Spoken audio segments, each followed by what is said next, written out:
necesitas saber.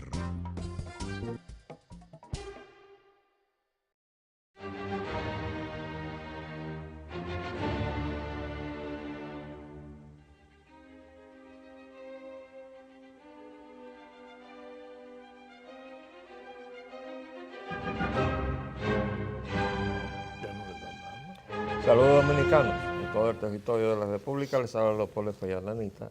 Y Agenda Nacional hoy tiene como participante, no invitado, a un antiguo compañero de Unión Nacionalista, el doctor Armentero, que se asustó cuando yo le dije que lo necesitaba para la visión crítica de la Constitución de la República. Él me dijo, no, pero yo no sé de Constitución.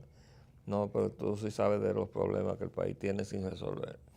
Bueno, de los problemas que hay en el país sabe todo el mundo, porque Sí. se están viviendo día a día. Pero hay un caso específico que yo quería consultarte, el de la salud de los dominicanos. Yo vi que se estaban haciendo licitaciones para escoger los directores de hospitales del Estado. Y me llamó la atención que el funcionario encargado de eso dijo, muy complacido, que de acuerdo con las normas muy estrictas que se habían diseñado para escoger a los mejores directores de hospitales del Estado, habían resultado ganadores analistas por ejemplo, de laboratorio, o incluso había un caso de un ingeniero de sistemas. Es decir, que de acuerdo al concepto que se tiene de lo que es el hospital como centro de otorgamiento de un servicio esencial que se llama la salud, puede ser cualquiera menos, digo, no necesariamente un médico. Y yo digo, pero me parece que eso tiene que estar desorientado, porque en definitiva, por muchas complejidades administrativas que tenga un hospital y técnicas, bueno, pues hay un director técnico, un director administrativo, pero el que tiene que estar pensando en el resultado final, que es el servicio de salud que se da, debe saber de qué se trata, pienso yo. Yo creo que debe ser siempre un médico. Sí, pero tú sabes que aquí en los últimos años se ha dicho que el mal manejo que han tenido los hospitales es porque no tienen que ser médicos los directores, sino gerentes. Y que los gerentes son los que, yo me imagino que ellos significan, que sepa distribuir el dinero que recibe el hospital. Los dineros que se le han pagado a los hospitales aquí siempre han sido insuficientes y siempre han sido... Cuando habían monjas en los hospitales, todavía eso se manejaba bien. Yo dirigí el departamento de recién nacido en la maternidad Nuestra de Altagracia 10 años y estaban siempre las monjas ahí. Y entonces eso se manejaba más o menos. Pero un buen día vino un gobierno y decidió que las monjas eran un estorbo para el manejo del macuteo y el robo que permanentemente se ha hecho en esos lugares, ¿no? Entonces sacaron a las monjas, que también tenían el hospital de San Cristóbal. No sé, creo que esa congregación, no sé si se fue, si todavía existe o qué. Pero bueno, ahí empezó el desastre, porque no es mentira que en los hospitales todo se roba. Y no solamente todo se roba, en cuanto a las medicinas, los estetoscopios, los esfigmomanómetros, todo. Y que no hay de nada cuando tengan que de repente atender a un enfermo, resulta que hay que salir a comprar hasta las cosas más, hasta hilo de coser, ¿no? Bueno, yo incluso tenía en la maternidad las cosas que me había enviado Lady Bird Johnson, que fue porque cuando vino aquí Lady Bird con Lyndon Johnson a la toma de posesión de Juan Bosch, el único sitio que ellos después pensaron que podían llevarla a ver algo fue a la maternidad del señor al del servicio de pediatría. Entonces ahí vino el servicio secreto, me dijeron por dónde tenían que subir, por todas esas cosas. Y me dijeron que al final, ellos le van a preguntar qué es que ustedes necesitan porque acostumbran a hacerle un regalo. Diga, no, déjenlo que venga. Bueno, cuando sucedió eso, yo les enseñé cómo se preparaban los sueros en el hospital, que las preparaban las monjas en unas pailas, que los esterilizaban, y eso era lo que le ponían a las mujeres, que le daban una fiebre altísima.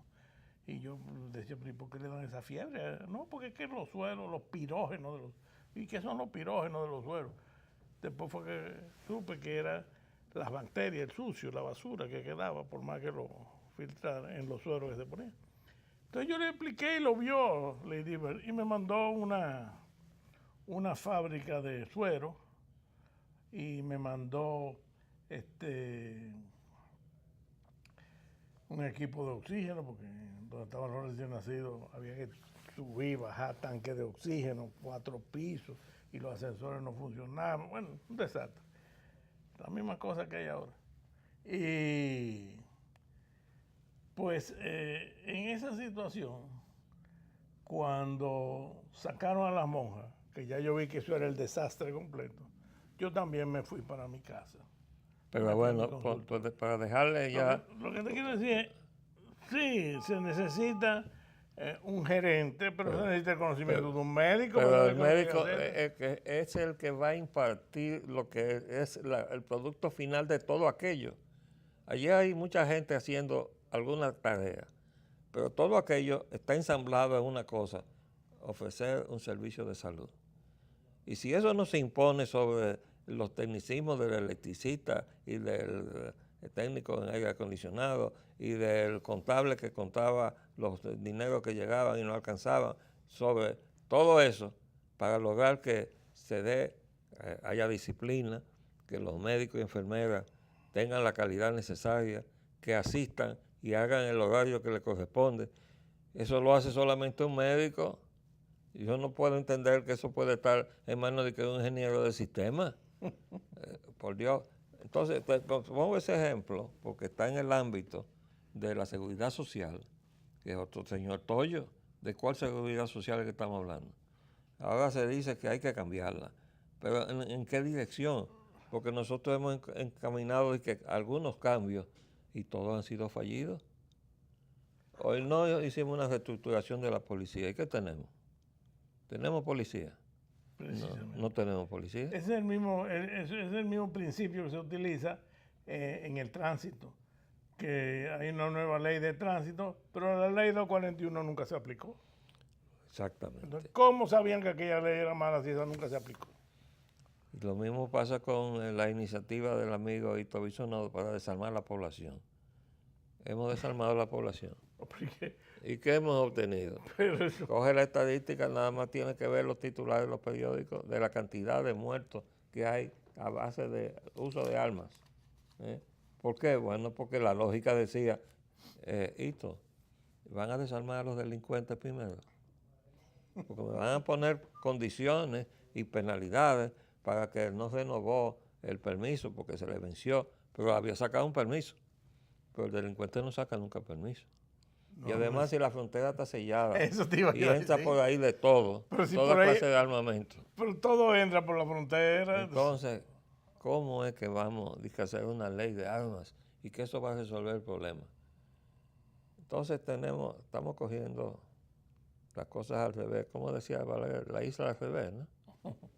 Bueno, entonces yo quería dejarte abierta la posibilidad de tú apuntalarnos algunas de las observaciones que hayas hecho, de esas cosas perentorias que uno dice, bueno, uno vive con el alma aquí en la boca, ¿no? Que dice, bueno, ¿y esto cómo puede ser? Bueno, pues así es, así está el pueblo dominicano, con un marco fallido que tiene como referencia una constitución que se redactó en el 2010, que se ha alabado muchísimo y que yo, que no soy abogado, pero que me he revisado de arriba abajo. La tengo marcada como en 45 partes distintas. ¿Tú sabes lo que encontré? Que en los derechos fundamentales del ciudadano no está el derecho a la justicia oportuna. No está. Bueno, pero está entonces en el artículo que dice garantías de los derechos fundamentales. Entonces ahí está una garantía de cómo garantizar el derecho fundamental de un derecho que no está en la lista de los derechos fundamentales, que es el de la justicia. O sea, pero no había nadie ordenando los papeles para decir, mira, no hemos hecho esto aquí, pero no lo tenemos acá, porque hasta eso se hace evidente. Pero equivocarse con un derecho fundamental como el de derecho a tener justicia. Bueno, pero lo que te digo, ¿quiénes hacen la Constitución? La hace una Cámara de Diputados y una Cámara y un Senado que... ¿Quiénes son los diputados y los senadores? Bueno, los que tienen, oigo, 6, 10 millones de pesos dispuestos a invertirlo en unas elecciones, como la forma que se hace, y ese individuo, sea lo que sea, si tiene esa cantidad de dinero, por lo visto puede sacar. Bueno, sea lo que sea, son, por ejemplo, hay creo que unos 10 legisladores que son dueños de casas de apuestas, y entonces pasaron de ahí a legisladores. Son los que más dinero tienen. Entonces pasaron a ser legisladores. Bueno, porque los puestos de senadores y de diputados se ganan, se compran, se ganan con dinero, como se quiera ver. Entonces, ¿quiénes tienen más dinero? En un país donde hay 40,000, oficialmente hay 40,000 casas de juego. Y no se sabe cuántas hay. No. Oficialmente hay 40,000, o sea que tienen permiso. Sí. Pero los dueños de eso dicen que hay por lo menos 40,000 más que operan sin permiso. Sí. Entonces, y por eso en cada esquina que tú coges de los barrios, tú vas de esquina en esquina y encuentras una casa de apuestas. Porque eso es lo que hay. Pero así ha sido todo en los últimos años. ¿Por qué Juancito Rodríguez, Juancito, ¿cómo se llamaba? Sí. Bueno, no sé. Ese Juancito. Ese Juancito. Llegó a donde llegó, porque la cantidad de casas de campo que tenía. No fue por su conocimiento. Y además le hicimos honores militares cuando lo mataron ahí, por un problema que no se sabe cuál fue. Porque el que lo mató tenía negocios con él que no eran de las apuestas, según dijo su hermano a la prensa. También, yo lo tengo recortado. También el hermano se murió de forma... Sí. Y el que manejaba todo eso también me dijeron estos días que se murió. Es una epidemia que hay de gripe. Entonces no es la epidemia de la conjuntivitis. Pero tú no ves el titular que salió ayer, que vino la Interpol y se llevó a un mafioso italiano de la más alta jerarquía, que estaba aquí, porque estaba viviendo muy bien aquí. Pero aquí vive como un príncipe. Aquí a cada rato viene el Interpol y se lleva a un mafioso de alta jerarquía europea. Lástima que no se lleva a algunos dominicanos también. Esa es una idea interesante, caramba, debemos discutirla con más detalle. Bueno, lo que pasa es que si se llevan algunos de aquí, van a dejar el país semivacío. No, habría que esperar que termine lo de Odebrecht para que se lleve una parte. Yo siempre pensé que el Hotel Fiesta, que se llamó Dominican Concord, no servía ni para hotel de turismo, allá donde está en medio de una zona residencial, ni servía tampoco para hotel comercial porque está fuera de las áreas, las vías comerciales, céntricas. Digo, pues, ¿para qué servirá este hotel? Digo, ya sé. Le ponemos una verja de malla ciclónica, una guardia, y metemos ahí a todos los delincuentes de cuello blanco que tenemos en este país, ¿verdad? No caben ahí. Hay 300 habitaciones. Hacemos una buena limpieza con eso. Bueno, pero habría que poner 2 o 3 en cada, para que se notara en cada habitación. No habría el problema que hay ahora con las ayudas. Se hubieran llevado ahí, hubieran estado cómodos, no hubiera habido que comprar nada, ni aire acondicionado, ni muebles, ni nada. Ahí está todo. Ni cama nueva, ni nada de eso. Está bien. Yo no sé qué función está teniendo ese hotel, ahí es donde está. Eso fue un disparate. Pero el Banco de Reserva prestó dinero. Que se sepa, nunca se pagó. Eso fue un préstamo que no se recuperó. Bueno, oficialmente yo no sé quién fue el último A Blanco dueño. Prat fue. Digo, a Blanco Prat fue el que se le prestó el dinero. Sí, pero bueno, últimamente de quién es el dueño. Ah, bueno, no se sabe. Nadie sabe. ¿Y quién sabe? Si es el amigo que vinieron a buscar, ¿no? Sí. Sí. Pero está ahí, hermano. Pero bueno, nosotros estamos frente a la posibilidad de modificar la Constitución de la República. Debió haberse hecho ya. No, se va a hacer porque en la forma accidentada que está la política dominicana apuntamos hacia eso. Y no lo digo yo, lo dicen hasta los portavoces del gobierno, de que estamos frente a una modificación constitucional. Es que ellos son los primeros que tienen que hacerlo, porque ante los disparates que se estaba haciendo y la modificación esa estúpida última que se hizo, bueno, estúpida para nosotros. ¿Cuál fue esa? La de la reelección. Ah, pues eso no fue estúpido. Bueno, Eso fue una... no, para eso es lo que te digo, para ellos no fue estúpido, porque era la manera de quedarse ahí. Eso fue una... Comiendo con grasa, ¿no? No es sí, así que no. Eso fue Joao Santana, que planificó todo eso. Su obra maestra. Pero bueno, y yo creo que el CONEP manejó eso muy diplomáticamente y lo que él dijo en un comunicado, una vez que terminó el periodo electoral, que tardó 2 meses para poder dar un veredicto, dijo que había colapsado el sistema electoral. Una forma muy elegante de decir, aquí ha habido un fraude mayúsculo. colapsó. Sí, el sistema electoral había colapsado. Pero bueno, Entonces tú piensas que va a volver a colapsar. no, está... Ya bueno, está colapsado. Hay una pugna interna por el poder entre Leonel Fernández y Danilo Medina, Pues eso es de viejo ya. que está, sí, no, pero ha llegado ya a puntos en donde los mismos PLDistas alarmados están tratando de detener el deterioro consecuente de ese enfrentamiento. Y a eso se debe ese nuevo exabrupto de Felucho, que ya había dado algunas otras declaraciones, y luego eso era con relación a Odebrecht. Esta tiene que ver ya con la reelección para el 2020, de que estaba autorizado a decir que Danilo Medina no va a buscar la reelección en el 2020. Ah, pero él estaba en eso. Pero además, no sé por qué Ferrucho tiene que ser el que diga eso. Porque... Bueno, dije que fue autorizado por Danilo a decirle al país. Pero Danilo no es mudo. No, la pregunta que se hace todo el mundo. Yo escuché a un PLDista de esos de formación, que quedan algunos porque por edad se van muriendo. Sí. Como la edad de nosotros. Sí, por eso te digo. Decía ese De la señor época de nosotros no queda que mucho. cómo era posible que Felucho hubiera tenido que decir lo que dijo, porque eso no cabía en la cabeza de ningún PLDista disciplinado. Tener que aclarar que no iba a intentar algo que le estaba prohibido. Porque es que le está prohibido por la Constitución vigente ahora, después del cambio, volver a reelegirse. Por tanto, estaba de más que él aclarara que no iba a intentar reelegirse en el 2020. De modo que eso te está diciendo hasta qué punto. Pero piensa también que eso es lo que dice la Constitución que hay ahora, pero...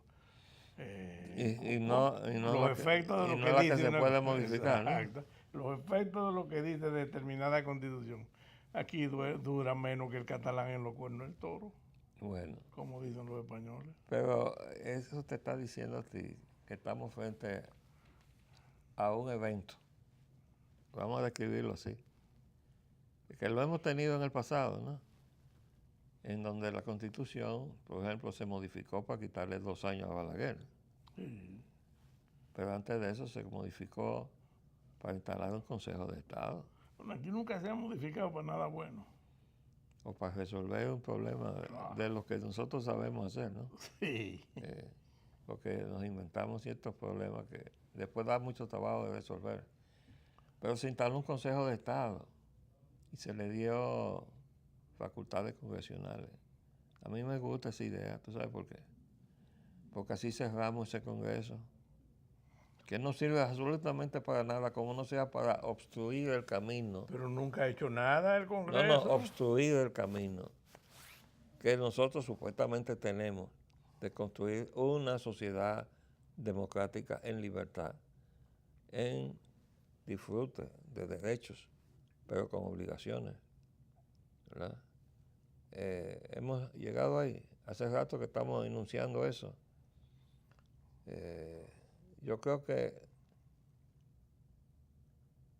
hace mucho que perdimos el camino, desde que el libreto de aquel idealista que se llamó Juan Pablo Duarte, alguien cogió todos esos papeles y los tiró a un zafacón en 1844.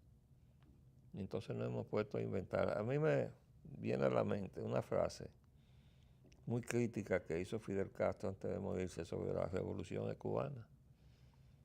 Y él, confiando a un interlocutor que le había enviado un amigo, él lo definió así. Y él estaba hablando sobre la revolución que él creó. Dijo, nos pusimos a inventar socialismo para explicar el fracaso que había tenido la revolución cubana. ¿Y a quién se lo estaba diciendo? A un periodista americano que estaba acompañado de un ejecutivo del Council on Foreign Relations, que fue quien lo trajo. De modo que nada más no hay que andar muy lejos para saber quién fue el amigo que le recomendó ese periodista para decir una cosa de esa envergadura. Yo creo que si nosotros nos ponemos a mirar hacia atrás con ese grado de sinceridad que le salió a Fidel Castro en ese momento, vamos a tener que reconocer que hemos hecho un tremendo tollo.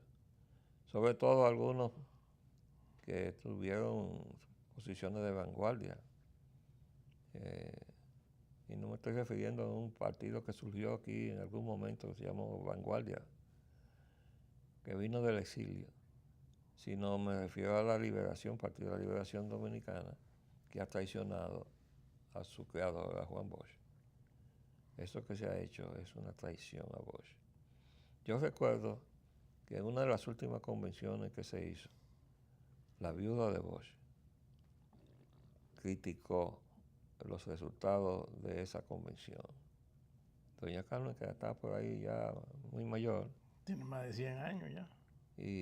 Pero ella criticó los resultados de lo que se había, el conciliábulo que había surgido de esa convención, toda contrapuesta a lo que había sido las directrices de Juan Bosch, su creador. Quiere decir que así andamos con todo. Y bueno, yo dentro de mi búsqueda por las librerías de Estados Unidos, eso me llevó a traer muchos libros en las maletas pagando exceso de peso. Yo encontré una explicación del tollo económico que ahora está tratando de resolver Trump. Y fue un pensador, un economista hindú, que dijo, hemos quitado todos los mecanismos que se implantaron inmediatamente después del crash del 29 para evitar que se repitiera. Como hemos quitado esos mecanismos, inevitablemente vamos a un crash. Claro. Y efectivamente, en el 2008 se produjo el crash. Pero así parece que nosotros no somos los únicos que nos equivocamos. Ahí está el señor Donald Trump fajado con la obra de los neoliberales. ¿Qué te parece? A mí me parece que a Trump, tú sabes, bueno, aquello que le ha caído arriba una parte de la prensa, bueno, la mayor parte de la prensa y demás, y viven hablando mentiras. Bueno, todo el mundo ya, la prensa, vive de hablar mentiras, ¿no? Sí. Pero viven hablando ahora mentiras. Y en estos días parecía que iban a hacerle un impeachment y que a Trump lo iban a quitar. Y total, pasaron los días y no pasó nada, ¿no? Incluso parece ser que Trump se está fortaleciendo porque dentro de los Estados Unidos la situación no es como la prensa está diciendo por ahí. Pero lo han tergiversado todo. Todo.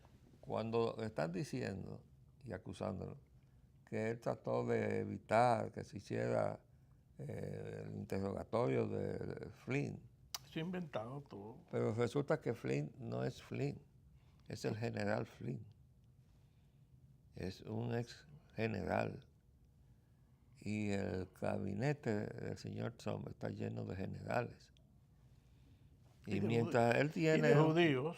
Mientras él tiene un conflicto con el estamento neoliberal que dejó el reino de los Clinton y los Bush, y lo ha enfrentado con éxito. Él tiene aliado al Pentágono. Y eso es lo que ellos han perdido de vista. Y cuando él daba, les reclamaba al procurador, al jefe del FBI que destituyó, sobre su cuestionamiento de Flynn, era porque el otro estaba tratando de hacerle daño, que efectivamente lo enredó y hizo un escándalo con él. Pero lo que estaba haciendo Tom era que estaba defendiendo la agresión contra un notable funcionario de su gobierno general. Sí, yo le digo aquí a mucha gente, ¿y qué tú piensas? Bueno, ustedes lo que están locos pensando que a Trump lo van a quitar un día de esto. Prepárense porque se queda por los 8 años. Mira, tiene el apoyo del Pentágono y tiene el apoyo de la mayor parte de los norteamericanos. De los norteamericanos que son norteamericanos. Que son norteamericanos y que eran los que estaban sin empleo gracias a los neoliberales de los Clinton y los Bush. Sí. Bueno, pues seguimos revisando esto. Me encanta venir aquí contigo. ¿Sabes por qué? Porque tú y yo pensamos muy en la misma línea. ¿Por qué será? Bueno, quizás será porque venimos de muy atrás con ese espíritu crítico, ¿no? Y además, porque no, habrá mucha gente que dirá, piensan iguales porque son dos viejos. Bueno, de algo debe servir. Acuérdense que hasta el diablo sabe más por viejo que por diablo. Y de algo debe servir para que uno gane tiempo, que se llama experiencia. Les saludo por la Nanita. Hasta luego.